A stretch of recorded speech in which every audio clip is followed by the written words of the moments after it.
Is a class given to students of a particular discipline by an expert of that discipline. Jesus is the one who taught the original master class on what it means to live fully in His plan for us when He gave His famous Sermon on the Mount.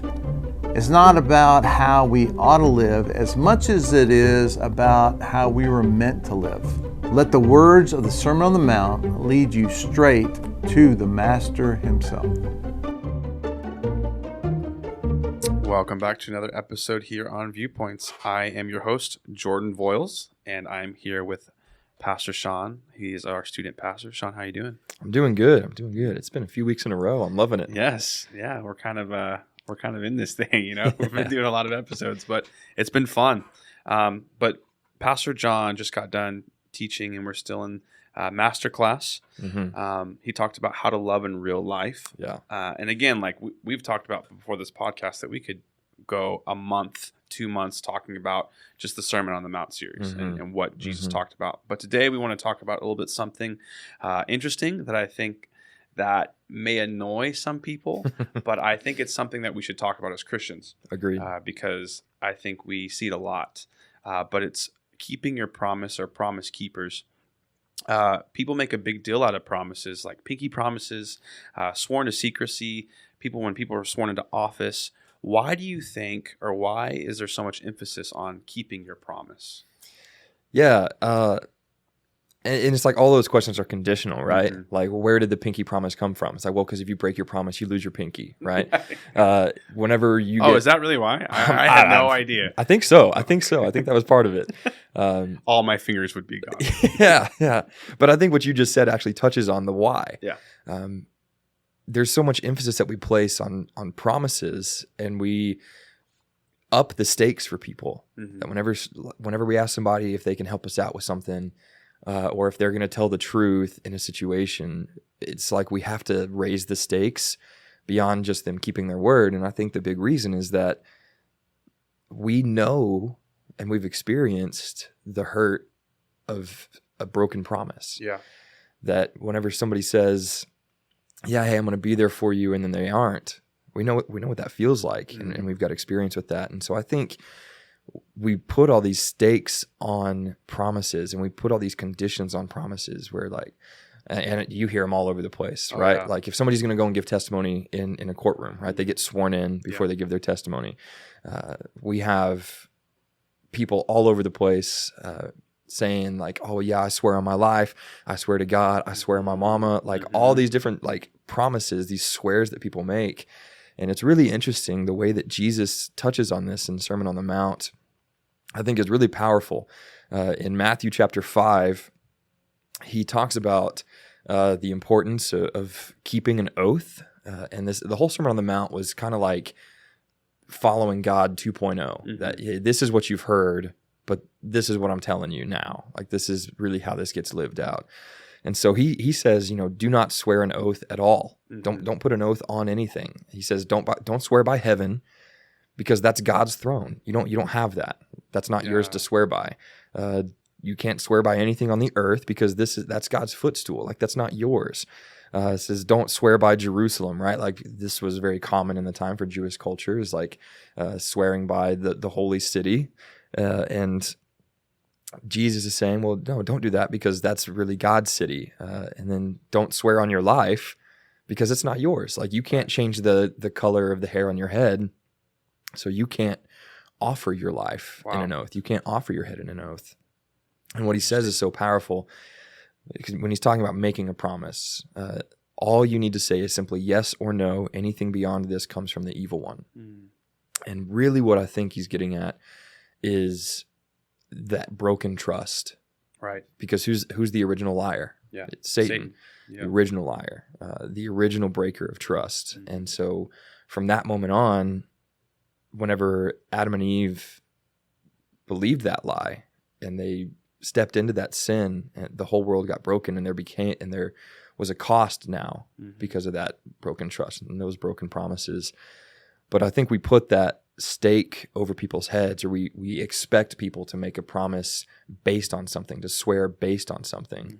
And I just think that it is because we have just been broken before. And so I'm curious, what if somebody had like broken a promise? What do you think is the most that you've been owed based on what somebody swore by? Because I feel like there are a few mamas out there that people have sworn to me by and have been some broken promises. So I'm curious if you've got an example of something like that. Man, I don't know. There's definitely been a lot of broken promises, and which kind of leads me to my next question of, do you feel like that we are, as Christians, held to a higher standard? Obviously, Jesus says we are, but why isn't that we're not talking about this? Because there's been a lot of times, Sean, that I've been like, man, like that person promised again. And I don't know if we can actually say this, but do you feel like it kind of goes into the category of like lying?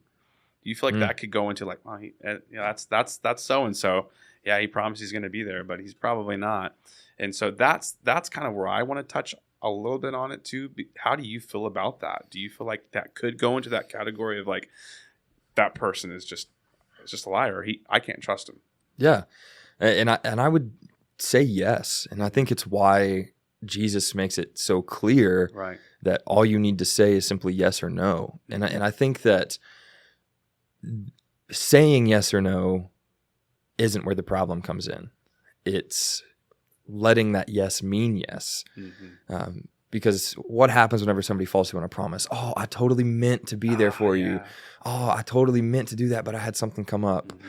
Anytime somebody breaks a promise, there's usually some excuse that accompanies it. And so for the Christian, I think that we've got to view this through a pretty severe lens whenever we're making promises, that we've got to have this sober judgment about, I think you're right, if I can really fulfill this or not.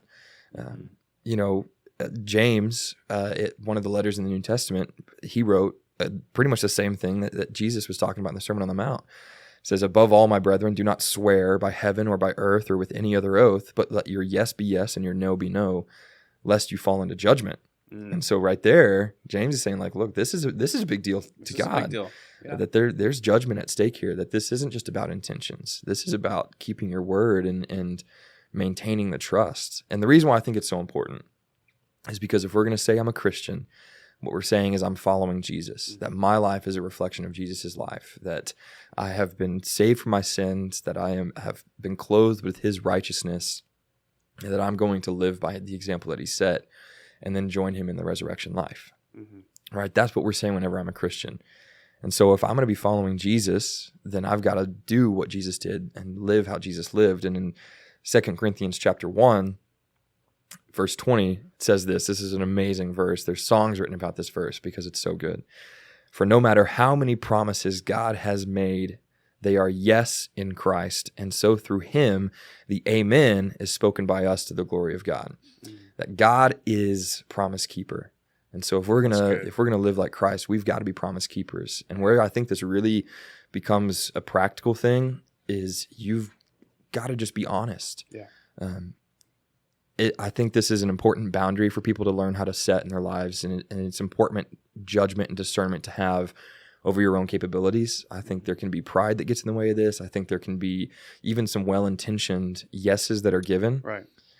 But whenever they turn into no's because of other circumstances or because we're stretched too thin or because of an emergency that comes up, we risk falling into that judgment because the intentions didn't matter whenever the actions didn't come to back that up. And so something that I tell my students is in these conversations about them relying on God because he keeps his promises. I tell them, I wish that I could promise you that I'm not going to let you down, but I will. Yeah. Absolutely. I will. Absolutely. There will be a time whenever I can't come through for you. It'll happen because you're going to need me at a time and my phone's not going to be near me, or you're going to be looking for something that I can't provide for you. And so there'll be times whenever I'm going to let you down, but I know that God won't, and the Bible affirms that he won't. And so I think for the Christian, you got to pay really close attention to what you're saying yes to, and also be okay with saying no to things. Yeah. If man, I've got a busy day, I've got a full plate, maybe it's just best to just say no and not break a promise rather than say like, yeah, I really want to be there for you. So yes, I'm going to come through, and then you can't. Right. I think that's exactly where I was going to go to, I think people have forgotten the art of just saying no.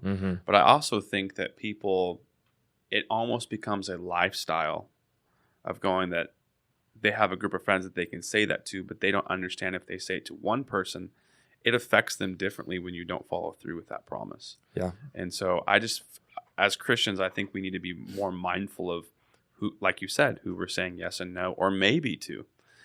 Maybe could even be, that's a weird one. It's a weird one. Yeah. Maybe. It's like, well, okay. I think, yeah. And I don't think there's anything sinful about saying, hey, it depends. Or being honest and be like, yeah, I've got a lot on my plate. Right. I would like to come through for you, but I can't make that promise. Mm-hmm. I think that's perfectly fine. I don't Sure. think you need to be like, hey, there's no way I'm going to do that for you, because then you might end up with more free time on your hands than you thought you had. Right. And now what do? You sit at home and watch Netflix because you told them you couldn't do it? I don't know if that, I think Right. that might be going a little too far with it. Yeah. But I think that maybe it can be appropriate. Sure. That it's like, hey, I'm not sure if I can make that promise right now because I've got these things on my plate. And I think whenever you're having community with people and you're being authentic and you have people that just be love real. you and you can just be real and be honest good. with people, I think that goes such a long way. And the reason that is so important is because there's going to be a non-believer that asks a question to somebody who they know is a Christian, maybe ask them to come through on something. And if a Christian breaks that promise, that person isn't just going to see, oh, that was just my friend Right. who didn't come through for me. They're going to say, isn't that, they're a Christian. Yeah, they're representing They're supposed Christ. to be honest, Yeah, like more than anybody else. And so the expectations got to be high. That's awesome. Well, Sean, thank you so much for talking about it. I think you touched on some really good points of how we should be and how we should act as Christians and just being real. Yeah. I think it's going to help a lot of people. So listener, stop saying yes when you are not going to make it. Anyway, Sean, thank you. So listener, God bless.